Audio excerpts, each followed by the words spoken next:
একদল খাইছে, আরেক দল খাওয়ার জন্য রেডি হয়ে আছে। ভাইরে রাজনীতি করবেন স্বনামে আসে, আড়াই লাখ লাগে রাজনীতি। প্রধানমন্ত্রী তারেক রহমানকে নিজ বাড়িতে গিয়ে ফুল দিয়ে শুভেচ্ছা জানালেন মিজানুর রহমান আজহারী। দেশের নতুন প্রধানমন্ত্রী হিসেবে শপথ গ্রহণের মাত্র কয়েকদিনের মধ্যেই এক অভূতপূর্ব ও হৃদয়স্পর্শী ঘটনা ঘটল। জনপ্রিয় ইসলামিক বক্তা মাওলানা মিজানুর রহমান আজহারী আজ সকালে প্রধানমন্ত্রী তারেক রহমানের গুলশানের বাসভবনে গিয়ে তাকে ফুলেল শুভেচ্ছা জানিয়েছেন। এই সৌজন্য সাক্ষাৎকে অনেকে রাজনীতি ও ধর্মীয় সম্প্রীতির এক নতুন অধ্যায়ের সূচনা হিসেবে দেখছেন। প্রধানমন্ত্রী তারেক রহমান 17 ফেব্রুয়ারি 2026-এ জাতীয় সংসদ ভবনের দক্ষিণ প্লাজায় রাষ্ট্রপতি মোহাম্মদ শাহাব উদ্দিনের কাছ থেকে শপথ নেন। বিএনপির নিরঙ্কুশ বিজয়ের পর এটি ছিল দেশের 11তম প্রধানমন্ত্রী হিসেবে তার আনুষ্ঠানিক দায়িত্ব গ্রহণ। শপথের পর থেকেই তিনি প্রধানমন্ত্রীর কার্যালয়, সচিবালয় এবং সশস্ত্র বাহিনী বিভাগে অফিস করে বিভিন্ন গুরুত্বপূর্ণ সভা ও সাক্ষাৎ করছেন। চীন, ভারত সহ বিভিন্ন দেশের রাষ্ট্রদূতদের সঙ্গে বৈঠক, কৃষক কার্ড চালু সহ নানা উদ্যোগ নিয়ে তিনি দ্রুত গতিতে কাজ শুরু করেছেন। আজ সকাল 10:30টার দিকে মাওলানা মিজানুর রহমান আজহারী তার সহধর্মিণী ও কয়েকজন ঘনিষ্ঠ সঙ্গী সহ প্রধানমন্ত্রীর গুলশানের বাসভবনে পৌঁছান। তিনি হাতে একটি সুন্দর ফুলের তোড়া নিয়ে যান, যাতে লাল গোলাপ, সাদা গাঁদা ও সবুজ পাতার মিশেল ছিল।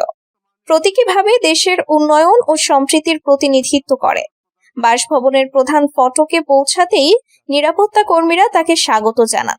প্রধানমন্ত্রী নিজে দরজায় এসে মাওলানা আজহারীকে অভ্যর্থনা জানান। সাক্ষাৎকালে মাওলানা আজহারী বলেন, মাননীয় প্রধানমন্ত্রী, আপনার নেতৃত্বে দেশ নতুন করে শুরু করেছে। দীর্ঘদিনের অভিজ্ঞতা, ধৈর্য এবং জনগণের প্রতি আপনার ভালোবাসা দেখে আমরা আশাবাদী। আল্লাহ আপনাকে সুস্থ রাখুন, দেশকে সঠিক পথে নিয়ে যান। এই ফুলগুলো আমার পক্ষ থেকে শুভেচ্ছা ও দোয়া। প্রধানমন্ত্রী তারেক রহমান হাসি মুখে ফুল গ্রহণ করেন এবং বলেন, আপনার মতো সম্মানিত ব্যক্তির এই সৌজন্য আমাকে আরো দায়িত্ববান করে তুলেছে। দেশের সকল শ্রেণী পেশার মানুষের সঙ্গে একসঙ্গে কাজ করে আমরা একটা সমৃদ্ধ, ন্যায়ভিত্তিক বাংলাদেশ গড়ে তুলব। আপনার দোয়া ও সমর্থন আমাদের শক্তি যোগাবে। এই সাক্ষাৎ প্রায় 40 মিনিট স্থায়ী হয়। দুজনেই দেশের বর্তমান অবস্থা, যুব সমাজের ভূমিকা, শিক্ষা, স্বাস্থ্য খাতের উন্নয়ন এবং ধর্মীয় সম্প্রীতি নিয়ে আলোচনা করেন।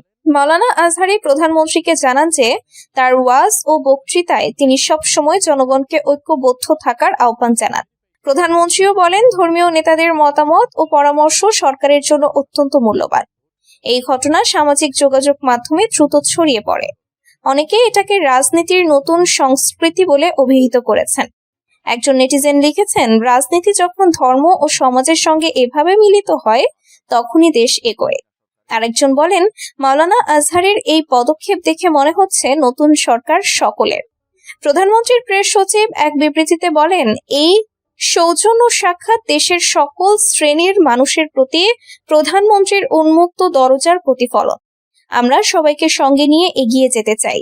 এদিকে আগামী 26 ফেব্রুয়ারি প্রধানমন্ত্রী তারেক রহমান 21শে পদক প্রদান ও অমর 21শে বইমেলার উদ্বোধন করেন। এই অনুষ্ঠানগুলোতেও ধর্মীয় ও সাংস্কৃতিক ব্যক্তিত্বদের আমন্ত্রণ জানানো হয়েছে, যা নতুন সরকারের সমন্বয়মুখী নীতির ইঙ্গিত দিচ্ছে। দেশের এই নতুন অধ্যায়ে রাজনৈতিক নেতৃত্ব এবং ধর্মীয় ব্যক্তিত্বের মধ্যে এমন সুসম্পর্ক গড়ে ওঠা অনেকের কাছেই আশার আলো।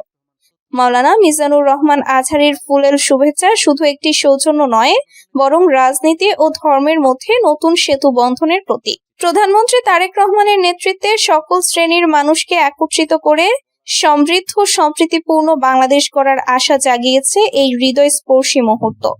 দেশ এগিয়ে যাক ঐক্যের পথে। বাদ দেওয়া হচ্ছে আইসিটির চিফ প্রসিকিউটর তাজুল ইসলামকে। বাংলাদেশের নতুন সরকার আন্তর্জাতিক অপরাধ ট্রাইব্যুনালের নতুন প্রধান প্রসিকিউটর নিয়োগের সিদ্ধান্ত নিয়েছে। বর্তমান প্রধান প্রসিকিউটর তাজুল ইসলামকে সরিয়ে এই পদে অ্যাডভোকেট আমিনুল ইসলামের নাম বিবেচনায় রয়েছে বলে জানা গেছে। অ্যাডভোকেট আমিনুল ইসলামের এর আগে বাংলাদেশ জাতীয়তাবাদী দল বিএনপির চেয়ারপারসন ও সাবেক প্রধানমন্ত্রী বেগম খালেদা জিয়ার দুর্নীতি মামলায় আইনজীবী দলের সদস্য হিসেবে দায়িত্ব পালন করেছেন। ওই মামলায় দণ্ডিত হয়ে তিনি কারাবরণ করেছিলেন। একটি নির্ভরযোগ্য সূত্র জানিয়েছে, তাজুল ইসলামকে ইতোমধ্যে অনানুষ্ঠানিকভাবে তাকে প্রতিস্থাপনের সিদ্ধান্ত সম্পর্কে অবহিত করা হয়েছে। বিষয়টি নিয়ে যোগাযোগ করা হলে তাজুল ইসলাম মন্তব্য করতে অস্বীকৃতি জানান। এই প্রতিবেদন লেখা পর্যন্ত সরকারের মুখপাত্রদের কাছ থেকেও কোনো মন্তব্য পাওয়া যায়নি। আন্তর্জাতিক অপরাধ ট্রাইব্যুনাল বর্তমানে জুলাই 2024-এর গণ আন্দোলনের সময় বিক্ষোভকারী ও পথচারীদের হত্যা ও আহত করার অভিযোগে আওয়ামী লীগের রাজনৈতিক এবং আইন শৃঙ্খলা বাহিনীর সদস্যদের বিরুদ্ধে মানবতা বিরোধী অপরাধের মামলার বিচার কার্যক্রম পরিচালনা করছে। ওই আন্দোলনের প্রেক্ষাপটে সাবেক প্রধানমন্ত্রী শেখ হাসিনা সরকারের পতন ঘটে। এছাড়া 2009 থেকে 2024 সাল পর্যন্ত সময়ে সংঘটিত গুমের ঘটনা সংক্রান্ত মামলাও ট্রাইব্যুনালে বিচারাধীন রয়েছে। এ পর্যন্ত 3টি মামলার বিচার সম্পন্ন হয়েছে।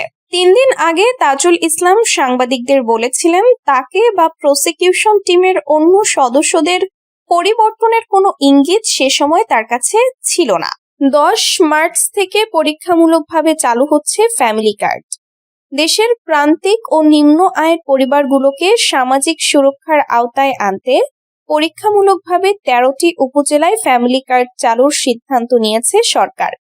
আগামী 10 মার্চ প্রধানমন্ত্রী তারেক রহমান এই কর্মসূচির আনুষ্ঠানিক উদ্বোধন করবেন।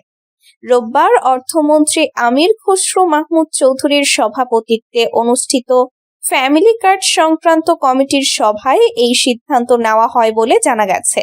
সভায় জানানো হয়, প্রাথমিকভাবে 2টি উপজেলার পাইলটিং এর পরিকল্পনা থাকলেও তা সম্প্রসারণ করে এখন দেশের 13টি উপজেলার 13টি ওয়ার্ডে এই কর্মসূচি বাস্তবায়ন করা হবে। মহিলা ও শিশু বিষয়ক মন্ত্রণালয় এবং সমাজ কল্যাণ মন্ত্রণালয়ের মন্ত্রীরা সভায় জানান, ফ্যামিলি কার্ডের মাধ্যমে হতদরিদ্র ও দরিদ্র পরিবারকে কাঠামোবদ্ধভাবে সহায়তা দেওয়া হবে। সুবিধাভোগী নির্বাচনে জাতীয় পরিচয়পত্রের তথ্য ব্যবহার করা হলেও সংশ্লিষ্ট ওয়ার্ডগুলোতে সরেজমিনে যাচাই বাছাই করা হবে। এক্ষেত্রে উপকারভোগীদের হতদরিদ্র, দরিদ্র, মধ্যবিত্ত ও উচ্চবিত্ত এই 4 শ্রেণীতে ভাগ করার পরিকল্পনা রয়েছে সরকারের। প্রধানমন্ত্রীর উপদেষ্টারা সভায় জানান, বর্তমানে বিভিন্ন সামাজিক নিরাপত্তা কর্মসূচিতে সুবিধাভোগী নির্বাচনে প্রায় 50% ত্রুটি রয়েছে, ফলে অর্থের অপচয় হচ্ছে। ফ্যামিলি কার্ড চালু হলে একাধিক কর্মসূচির সুবিধা একীভূত করা সম্ভব হবে এবং এই ত্রুটি অনেকাংশে কমে আসবে। তরুণীকে প্রতারণা, আবারও গ্রেফতার গায়ক নোবেল। বিয়ের প্রলোভনে এক তরুণীকে স্টুডিওতে আটকে রেখে প্রতারণা ও আপত্তিকর ছবি ধারণের অভিযোগে করা মামলায় কণ্ঠশিল্পী মাইনুল আহসান নোবেলকে আবারও গ্রেফতার করেছে পুলিশ। সোমবার দুপুর 12:30টার দিকে নারায়ণগঞ্জের সিদ্ধিরগঞ্জ থানার বটতলা এলাকা থেকে তাকে গ্রেফতার করে ডেমরা থানা পুলিশ নিয়ে যায়। পুলিশ সূত্রে জানা গেছে, এক তরুণীকে বিয়ের প্রলোভন দেখিয়ে নিজের স্টুডিওতে একদিন আটকে রাখার অভিযোগ রয়েছে নোবেলের বিরুদ্ধে। মামলায় উল্লেখ করা হয়েছে, ওই সময় ভুক্তভোগীর আপত্তিকর ছবি ও ভিডিও ধারণের জন্য চাপ দেওয়া হয়েছিল। এই ঘটনায় গত বছরের 13 আগস্ট ভুক্তভোগী তরুণী আদালতে মামলা দায়ের করেন। আদালত মামলাটির অধিকতর তদন্তের দায়িত্ব দেয় পুলিশ ব্যুরো অব ইনভেস্টিগেশনকে। দীর্ঘ তদন্ত শেষে চলতি বছরের 2 ফেব্রুয়ারি তদন্ত প্রতিবেদন আদালতে দাখিল করেন পিবিআই এর উপপরিদর্শক নুরুজ্জামান। প্রতিবেদনে উল্লেখ করা হয়, অভিযোগের প্রাথমিক সত্যতা পাওয়া গেছে এবং নোবেলের এই কাজে আরো কয়েকজনের সম্পৃক্ততা ছিল। ওই দিনই আদালত নোবেল সহ 4 জনের বিরুদ্ধে গ্রেফতারি পরোয়ানা জারি করে। এর আগে সবশেষ 2023 সালের 20 মে মতিঝিল থানার একটি প্রতারণা মামলায় নোবেলকে গ্রেফতার করেছিল ঢাকা মহানগর গোয়েন্দা পুলিশ ডিবি। শরীয়তপুরের একটি স্কুলের অনুষ্ঠানে গান গাইতে না গিয়ে অগ্রিম টাকা আত্মসাতের অভিযোগে সেই মামলাটি হয়েছিল। ওই সময় কয়েকদিন রিমান্ড ও কারাগারে থাকার পর 22 মে আদালত থেকে জামিনে মুক্ত হন তিনি।